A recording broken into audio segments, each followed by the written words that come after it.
Hey Crossroads group leaders, this is a tutorial to help walk you through how to use Zoom for your community group, your small group, or your class. I know that many of you are kind of new to this technology, and the world is forcing us to learn some new platforms for how to connect with people. And I know a few of you have also asked for a little tutorial on how to get set up and lead a discussion or a Bible study on Zoom. And so, what I've found is that this is probably the best platform in order to do an online study or an online meeting. Zoom actually allows anyone without a specific email address, like a Gmail address, to be able to access the software. And so I'm going to walk you through how to get set up so that you can better understand how to move forward with online or virtual meetings and Bible studies. So the first thing we're going to do is go to zoom.us. And once we get there, it's going to, up here in the top right corner, it's going to say either sign in or sign up. It's free. The sign up version, if you don't have an account yet, is where you want to start. Just so you know, Zoom does offer 40 minutes of meeting time for free, and then it'll cut you off after 40 minutes. Unless you have an upgraded plan that I believe starts at $14.99 a month, then you can have meetings up to 24 hours a day. So I've already set up an account. I've already downloaded the software onto my computer, as you can see the icon in the bottom right. So I'm going to go ahead and sign in, and it's already recognizing my email address. I'll sign in, and I'm going to create or schedule a new meeting. So once I click right there, I'm going to call this a test Zoom meeting, and it's going to be for today. And let's see what times we can choose. Maybe we'll set it up for 4:30 p.m. As you look at the top of my screen, it's 4:04. We'll set it for 1 hour. And once again, it gives you this little pop-up box, a reminder that says you get a 40-minute time limit on meetings with 3 or more participants.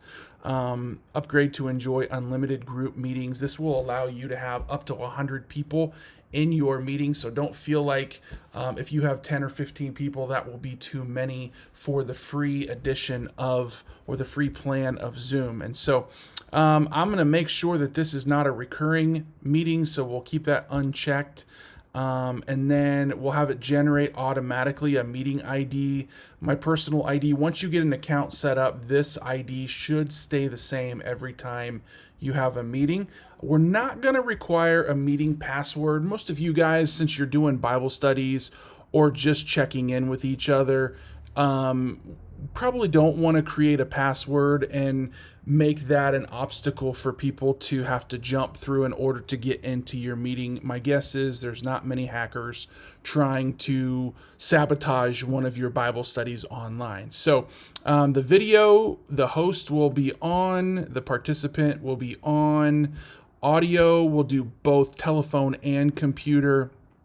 And then we will allow people to join before the host. Sometimes people will sign on before you, and that's okay. If you don't want people to join in, then there will be, once you get set up in the meeting, once you're on the software, you'll get a notification at the bottom of the software that people want to join, and you have to allow them to come in. But for now, we'll allow people or enable people to join in before the host. You can also record the meeting automatically. This is a really good feature in case people that are in your group or in your class can't be a part of the meeting. If you want to record it, you can do so and then email it to them, or you can somehow drop that file to them. For now, we're not going to record it. I can actually show you, once you're in the software, how to do that as well. We will go ahead and save this, and then right here is your URL. You can either do this right here and copy that and text it to people, or you can email it to them, or you can just go over here and click on copy the invitation. And once you copy this meeting invitation, I went ahead and clicked on that, and I'll cancel it. I'll pull up my email and I'll allow you to see how it looks. What I will do is I will send it to my secondary email, which is cstandridge@msn.com. We'll do this, Zoom meeting, and then I'll hit paste, and that will email it to the individual, or you can text it to someone, and I will actually send this to myself. Let's do this. Let's just type in my phone number, and that will allow me to text it. You can see how it shows up in a text. And so once somebody gets that text, they can click on that link right there, and it'll take them to the meeting. So from here, let's go ahead and start the meeting and act like it's going to be in progress. I know it's a little bit before 4:30, but Zoom will allow you to start these early. This is what it looks like. I'm going to go ahead and open Zoom, and it's going to pull up the software or the program down here at the bottom. And we will join with computer audio. So you can now see me. Hello, everybody. Down here is where you can set your audio. You can check on your settings and make sure that your microphone and your speakers are working. You can check your video as well. I am actually going to join this meeting from my cell phone. I actually have 2 accounts set up, and I want to show you what it looks like when someone joins in. So let me make sure that I got the link. I'm going to click on it on my phone, and I'm going to join with video.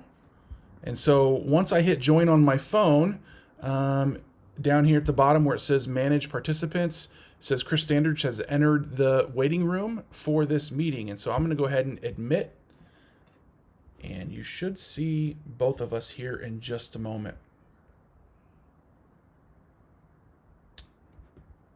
There you go. And you can go up here and you can go to gallery view, or you can go to speaker view.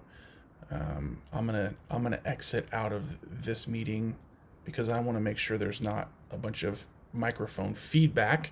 But down here at the bottom, you can open up a chat box, and so when everybody's in the meeting, you can type messages to everyone.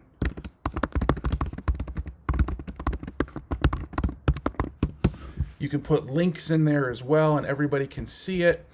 Right here is your record. If you hit record right there, we will hit join with audio and do that.